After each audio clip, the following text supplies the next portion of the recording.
ನಮಸ್ತೆ, ನಾನು ನಿಮ್ಮ ಜಯರಾಜ್ ನಾಯ್ಡು. ನೋಡಿ, ಇವತ್ತು ಕಿರಣ್ ಅಂತೇಳಿ ಎಷ್ಟು ವರ್ಷ? 34 ವರ್ಷ. ಇವತ್ತು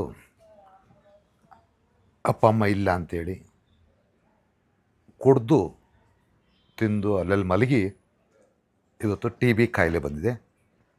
ಇನ್ನೇನು ಈ ಪರಿಸ್ಥಿತಿಲಿದ್ದಾಗ ಅಕ್ಕ ಮದುವೆ ಆಗಿದ್ದಾಳೆ, ಅವಳು ಬೇರೆ ಮನೇಲಿದ್ದಾಳೆ.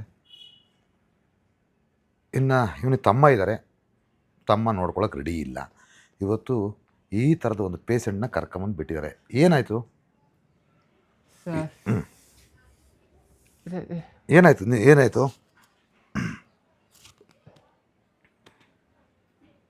ಆಗ್ತಲ್ವ ಮಾತಾಡೋಕ್ಕೆ? ಹೇಳು. ನಿಂಗೆ ಯಾರ್ಯಾರಿದ್ದಾರೆ ಮನೇಲಿ? ಯಾರ್ಯಾರಿದ್ದಾರೆ? ಅಕ್ಕ ಇದ್ದಾರಲ್ಲ, ತಮ್ಮ ಒಬ್ಬನ ಕರ್ಕೊಂಬಂದು ಬಿಟ್ಟು ಓಡೋದ್ನಲ್ಲ.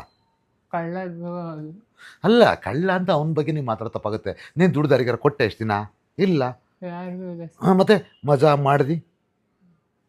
ಇವತ್ತು ಮೈ ತುಂಬ ಕಾಯಿಲೆ ಅನ್ಸ್ಕೆ ಬಂದಿದೀಯಾ? ಅವ್ರಲ್ಲಿ ಯಾಕೆ ನೋಡ್ಕೋಬೇಕು ನಿನ್ನ? ಅಲ್ವಾ? ಇವತ್ತು TB ಅನ್ನೋ ಮಹಾರೋಗನ ಅಂಟಿಸ್ಕೊಂಬಿಟ್ಟು ಬಂದಿದ್ದಾನೆ ಅಣ್ಣ. ನೋಡಿ, ಏನೇನು ಇಲ್ಲ. ಈ ವಿಡಿಯೋ ನೋಡ್ತಾ ಇರೋ ಪ್ರತಿಯೊಬ್ಬರು ಅರ್ಥ ಮಾಡ್ಕೋಬೇಕು. ನಾವು ಗಟ್ಟಿ ಇದ್ದಾಗ ನಾವೇನು ಸಂಪಾದಿಸಿಲ್ಲ ಅಥವಾ ಯಾರು ನೋಡ್ಕೊಂಡಿಲ್ಲ ಅಂದರೆ ಕೊನೆಗಾಲಕ್ಕೆ ಈ ಥರ ಇನ್ನೂ ಚಿಕ್ಕ ವಯಸ್ಸು ಪರಿಸ್ಥಿತಿ ಇವತ್ತು ವೈಯಕ್ತಿಕ ಇಲ್ಲಿ ಬಂದಿದೆ. ಅಪ್ಪ ಅಮ್ಮ ಇಲ್ಲ. ಯಾವ ಊರು ಇವ್ರದ್ದು? ಸ್ವಂತೂರು ಕನಕಪುರದ ಹತ್ರ ಟೌನು. ಎಲ್ಲಿ ಮನೆ? ಮೇಗ್ಲಬೀದಿ.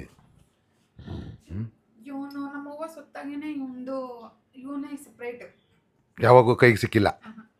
ಈಗ ರೈಲ್ವೆ ಸ್ಟೇಷನ್ ಬಿದ್ದಾಗ ಫೋನ್ ಮಾಡಿದ್ರು.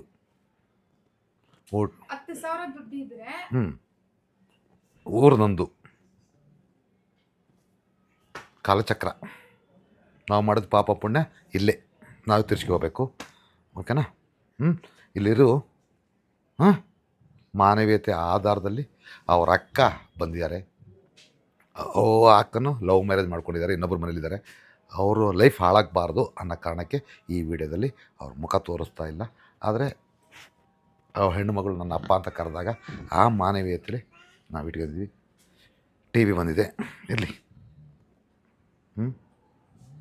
ಏನೇನು ಇಲ್ಲ ನೋಡಿ. ಹಿಂದೆ ನೋಡಿದ್ರಾ? ಬಾಡಿಯಲ್ಲಿ ಏನೇನು ಇಲ್ಲ. ಅವನ ಮುಂದೆ ಹೇಳಬಾರ್ದು. ಇರ್ತೀಯಪ್ಪ ಇಲ್ಲೇ? ಇರ್ತೀಯಾ? ಬಿಟ್ಟು ಹೊಡೋದಲ್ಲ ಅವನು. ದಯವಿಟ್ಟು ಇಂಥ ವಿಡಿಯೋ ಶೇರ್ ಮಾಡಿ, 4 ಜನಕ್ಕೆ ಅನುಕೂಲ ಆಗಲಿ. ಯಾರೋ ದಾನಿಗಳು ಸಹಾಯ ಮಾಡೋಂಥವ್ರು ಯಾರೋ ಇದ್ದರೆ ಇಂಥವ್ರಿಗೆ ಸಹಾಯ ಮಾಡಿ ದಯವಿಟ್ಟು.